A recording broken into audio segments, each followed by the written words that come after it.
नमस्कार, स्वागत है आपका ईटीवी भारत में और मैं हूं आपके साथ अंजलि।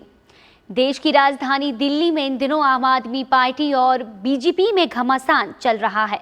इसी बीच दिल्ली के मुखिया अरविंद केजरीवाल और उपराज्यपाल के बीच सरकारी स्कूलों के शिक्षकों को ट्रेनिंग के लिए विदेश यानी फिनलैंड भेजने की बात पर खींचातानी चल रही है।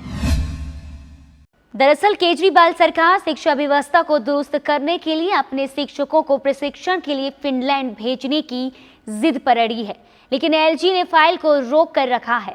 दिल्ली सरकार ने 20 जनवरी को शिक्षकों को फिनलैंड भेजने को लेकर इजाजत के लिए फाइल भेजी थी, लेकिन एलजी की तरफ से अभी तक मंजूरी नहीं दी गई है, जिसे दिल्ली सरकार ने अपनी प्रतिष्ठा का विषय बना लिया है।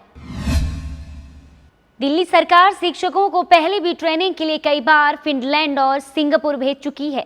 फिनलैंड क्षेत्रफल के हिसाब से यूरोप का 8वां सबसे बड़ा और घनत्व के आधार पर यूरोपीय संघ में सबसे कम आबादी वाला देश है, लेकिन यहाँ की शिक्षा व्यवस्था अमेरिका, ब्रिटेन या अन्य देशों की तुलना में एकदम अलग है।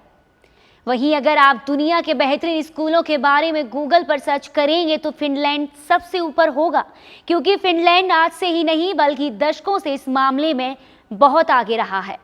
फिनलैंड एक ऐसा देश है जहां पूरा एजुकेशन पैटर्न स्टूडेंट फ्रेंडली और तनाव रहित होता है।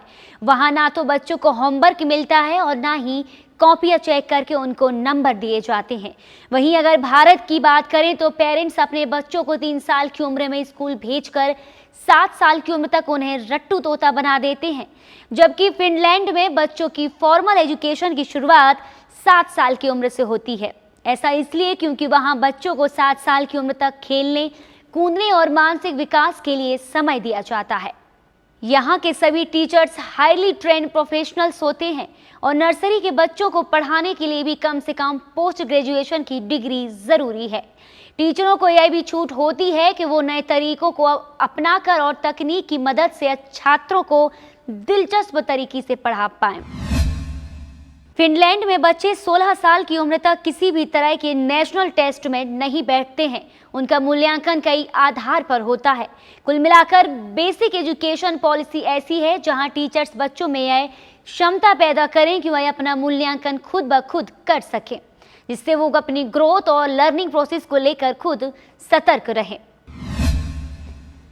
जहां भारत में हर साल बच्चों की क्लास टीचर बदलते रहते हैं, तो वहीं फिनलैंड में 6 साल तक ही टीचर बच्चों को पढ़ाते हैं। इससे टीचर स्टूडेंट को अच्छी तरह से समझकर उनके लिए एक बेहतर मेंटर का काम करते हैं।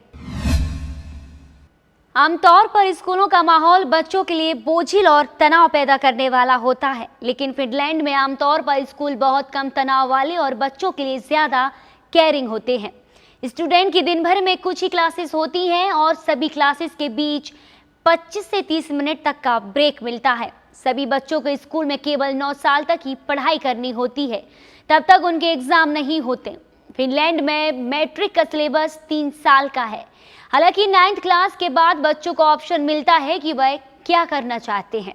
अगर छात्र कॉलेज में हायर एजुकेशन के लिए जाना चाहता है तो उसका एडमिशन अपर सेकेंडरी स्कूल में होता है, जहां उसे 3 साल तक मैट्रिक की पढ़ाई करनी होती है। इसके बाद वह यूनिवर्सिटी में जाता है। वहीं अगर बच्चा वोकेशनल कोर्स करना चाहता है तो भी उसे अपने एंट्रेंस के कोर्स को करने के लिए 3 साल का समय लगता है। बता दें कि 2014 के बाद से ही दिल्ली सरकार अपने शिक्षकों को विदेश भेज रही है। इससे बच्चों में अच्छा खासा असर देखने को मिला है।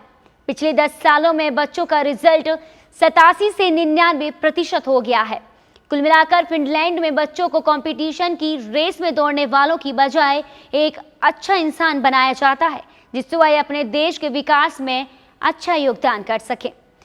हालांकि न्यू एजुकेशन पॉलिसी की मदद से भारत में भी शिक्षा व्यवस्था में सुधार और बच्चों पर किताबों के बोझ को कम करने के प्रयास किए जा रहे हैं, मगर यह कितना सफल होता है यह तो देखने वाली बात है। ज्यादा खबरों के लिए डाउनलोड करें ईटीवी भारत ऐप।